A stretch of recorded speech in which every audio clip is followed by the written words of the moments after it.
Alton Towers just had their first weekend of the 2024 season, and the highlight of course was the debut of Nemesis Reborn, the remake of their classic coaster Nemesis. I was there to check out this long-awaited coaster, and see what was new in the park for this year.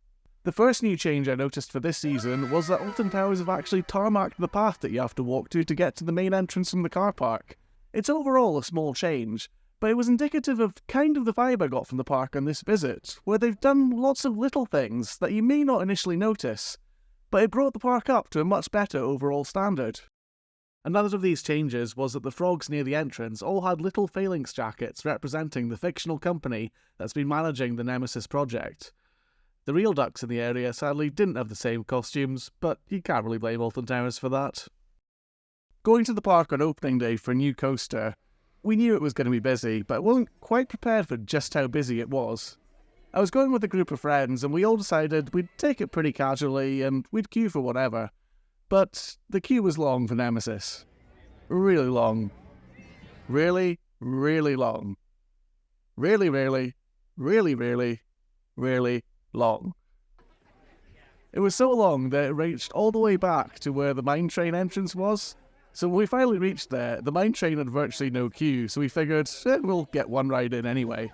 So we rode the mine train and then rejoined the queue, which thankfully had shortened very, very slightly. It was a long, long wait though. But we kept up with good bits of banter. There were friends I'd not seen in ages, so it's always good to catch up. And we played a bunch of games in the queue.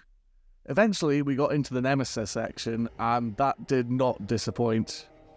When it was first announced and first debuted, this Nemesis theming was maybe a bit controversial, as a lot of people didn't really like the veiny kind of design it had, but now it's all come together. I think it looks absolutely fantastic, and this is one of the best themed coasters in the world.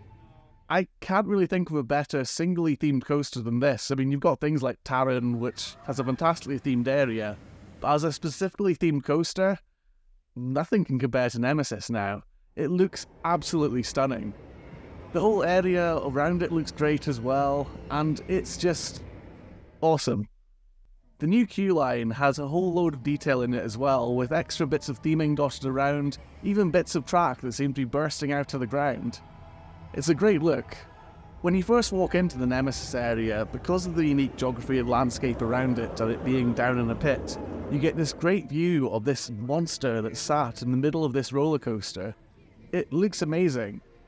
The centre of this monster is this giant eye, which is made up of a curved video screen, so this eye looks around and gazes all around the area and can almost look like it's following the roller coaster as it moves around as well. The eye is surrounded by these tentacles that seem to move or blink as it moves around. It looks really cool. The tentacles maybe look a little bit on the robotic side rather than being all more organic, but overall I think it's a great centrepiece to the attraction, and loads of people were taking their photos by it. After we'd queued for the queue line, it was finally our turn to ride, and Nemesis didn't disappoint. Just going into the station was a big surprise as well, as it's fantastically decorated just as well as the outside is. It's this whole reddy, orange, vibrant area that's meant to be the inside of this monster, and it looks awesome. Alien was able to ride it one time on this occasion, and was in the second row on the right side, but it didn't disappoint. I absolutely loved my ride on Nemesis, and it's just as good as it always was, if not better. It's really, really smooth, feels fast, and it's just the best inverted coaster out there now. One thing a lot of people were worried about is whether it would still have the same roar to it that it did in the past, as the new track is filled with sand to reduce a bit of the sound. Thankfully, it still has a roar, and it's not even that diminished. I think the way it's sort of built into a valley channels the sound towards you, so it still has a roar to it, and it's still a classic B&M with that sound. There's also new smoke effects to experience as you go around, such as when you fly over the station in the 0G roll, there's a puff of smoke before that you fly through, and the way the coaster pulls through this smoke and disperses it looks really cool off-ride. I won't lie, and before riding I'll admit I was a bit worried that Nemesis Reborn wouldn't be as good as the old version, but after riding it was clear that this is every bit as good a coaster as the old version ever was. One thing happened that I'd never experienced before is that we actually had to queue to get into the Nemesis Shop. For some reason the new merchandise is only kept in this one shop in the park, And there's no Nemesis merchandise to be found in the store in the park main entrance. The store itself was well themed though, and inside the shop there's this awesome model that's lit up of the Nemesis creature. It's nice, but getting into the shop took so long that it was really kind of frustrating. Some of the merchandise was pretty expensive as well, with one hoodie I looked at costing £100, which is kind of ridiculous. The cheaper hoodies were still £60, which again, pretty expensive. I did get a nice hat though, which I quite like.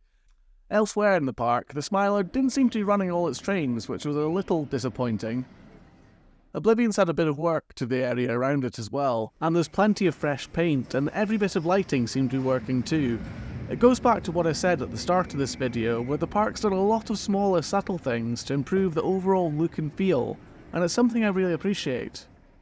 We took advantage of a couple of shortish queues to ride Oblivion, and then head over to the Curse at Alton Manor, which was only my second time experiencing that ride, which was new last year.